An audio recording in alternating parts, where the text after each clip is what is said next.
चलिए अब चलते हैं घर की तरफ। लेकिन जैसे ही आधे रास्ते पहुंचे तो पता चला कि हमारे पेट में तो चूहे फुदुक रहे। फिर क्या था, खाना भी नहीं बनाया था और हम ऑलरेडी लेट भी हो चुके थे, हमको आते आते 11 बज गया था। तो फिर हमने कहा कि रास्ते में से खा पी के चलते हैं। तो इन भाई साहब को तो पैदल ही चलना है, क्योंकि दादू ने इनकी आदत इतनी प्यारी कर दी है कि अब इनको दोनों हाथों को पकड़ना है और चलना है। ये सोचता है कि मैं सब कुछ चल सकता हूँ और हर जगह पहुंच सकता हूँ, लेकिन कोई बात नहीं, छोटा सा बकुड़ा है तो इसके लिए इतना परेशान होना तो बनता है। उसके बाद हम लोग आ गए रेस्टोरेंट में, और रेस्टोरेंट में आकर हमने सबसे पहले मेन्यू देखा। लेकिन मैंने तो बिना मेन्यू देखे ही अपना खाना ऑर्डर कर दिया, क्योंकि मैं तो बिल्कुल क्लियर ही थी कि मुझे क्या खाना है, और शिवू भी बिल्कुल क्लियर रहती है कि उसे क्या खाना है।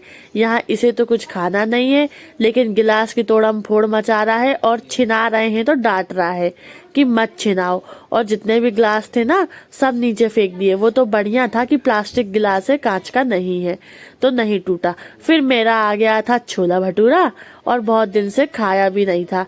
इसके बाद मेरे लिए आया छोले भटूरे के साथ शिवू ने क्या ऑर्डर किया था, वो मैं वीडियो में देख के बता देती हूँ। तो शिवू का आ गया फाइनली पाव भाजी, और शिवी से क्या कह रही थी मैं बताऊं, भाजी और पाव, हाँ भाजी पाव मंगा दो मम्मा। फिर हमने ये मंगाया और हम दोनों माँ बेटी खाने लगे। पता चला इनने ऑर्डर करा था अपने लिए कुलचा, और क्या था, पनीर था या छोला था, क्योंकि इनका बिना रोटी के पेट नहीं भरता और हम दोनों माँ बेटी तो कुछ भी खा लेते हैं। बस फिर क्या है, फटाफट से हमने हमारा खाना फिनिश किया, तब तक इनकी प्लेट भी आ गई। और भैयू परेशान कर रहा था, तो भैयू को भी मुझे अपने साथ बिठा के खाना खाना पड़ा। और हाँ, अगर आप श्रीपद आ रहे हो या करोद आ रहे हो तो यहाँ का छोला भटूरा जरूर से ट्राई करना, बहुत ही ज्यादा टेस्टी है। ये इनका आ गया छोला कुलचा, लेकिन इनको भैयू खाने नहीं दे रहा है, बहुत ज्यादा ही परेशान कर रहा है। तो फिर फाइनली भैयू को मैंने मेरे पास बिठा लिया, क्योंकि वो आधी आधी तो हम दोनों की जिम्मेदारी है। यहाँ पर शिवी का खाना हो गया, तो उसने बोला कि मम्मा लाओ मैं आपका शूट कर देती हूँ। और ये जो मेरा नन्नू है ना, ये ऐसे मुझे बहुत परेशान किया, खाने भी नहीं दे रहा था। लेकिन ठीक है, उसको भी हम हमारे साथ बाहर ले आते हैं कि उसका भी इंजॉय हो जाए। वरना दादा दादी तो रख ही लेते हैं, लेकिन ज्यादातर मैं उसको बाहर लाती भी नहीं हूँ। और हाँ, अब तो ये बीमार भी हो गया है, इसको फीवर आ गया है। लेकिन ठीक है, कोई नहीं, छोटा सा बच्चा है तो माँ बाप के साथ नहीं तो कहाँ जाएगा।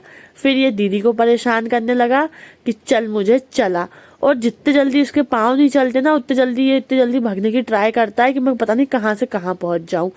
तो देखो वो बेचारी उसको चला रही है, और ये बात तो है, मेरे बच्चे बहुत ही ज्यादा प्यारे हैं। फिर आ गया मीठा, मीठे में हमने मंगा लिए गुलाब जामुन। तो शिवी कहने लगी कि मैं भी खा के देखती हूँ मम्मा कैसा है। फिर कुछ नहीं है, खाना वाना कुछ नहीं रहता है, बस तो ओनली टेस्ट करना रहता है। उसके बाद ये सारा कुछ मेरे को ही निपटाना सुलझाना पड़ा, और काफी पीठी है, काफी मीठी ज्यादा थी।